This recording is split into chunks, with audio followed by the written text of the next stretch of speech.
১৯৭৪ সালে দেশে দুর্ভিক্ষের সময় লজ্জা নিবারণের জন্য দুই বোন বাসন্তী ও দুর্গতির জাল পড়া ছবি দেশজুড়ে বেশ আলোড়ন সৃষ্টি করেছিল। সে সময় অভাবের তাড়নায় কাপড় না থাকায় শরীরে মাছ ধরা জাল জড়িয়েছিলেন বলে সংবাদের শিরোনাম হয়েছিলেন তারা।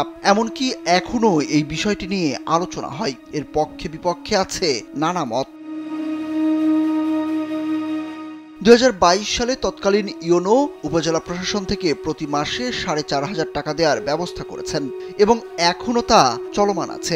পান প্রতিবন্ধী ভাতাও পেয়েছেন একটি ঘরও। তবে সে সময়ের বাসন্তীর এখন আর জাল পড়ে থাকা না লাগলেও দুঃখ কষ্ট দূর হয়নি তার। দ্রব্যমূল্যের এই ঊর্ধ্বগতির বাজারে যে ভাতা পান তা দিয়ে খাওয়া ও ওষুধ কিনে কোনো রকমে চলছে বাসন্তীর। Introducing High Class by Akij Port.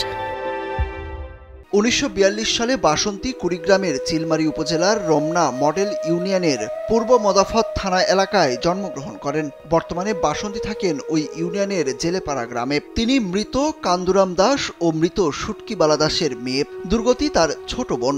বাসন্তী তার মৃত ছোট ভাই বিশুচন্দ্র দাসের স্ত্রী নিরুবালা দাসের সঙ্গে বসবাস করেন। নিরুবালায় বাসন্তীর একমাত্র ভরসা।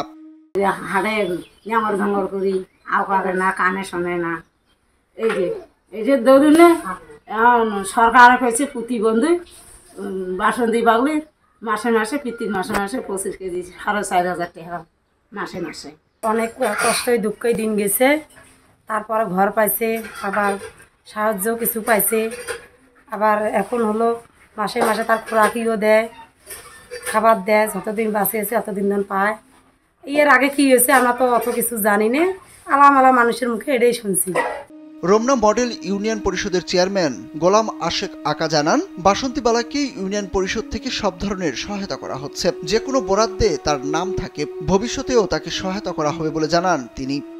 আমি চেয়ারম্যান হওয়ার পর থেকে আমার পরিষদে যতটুকু বরাদ্দ জিআর চালের আমি কোনোবার তাকে মিস করিনি, প্রতিবারে দিয়েছি। তারপরে আমার জিআর চালের বরাদ্দ পেয়েছিলাম, সেখান থেকেও তার বাড়িতে আমি নিজে পৌঁছায় দিয়ে আসছি।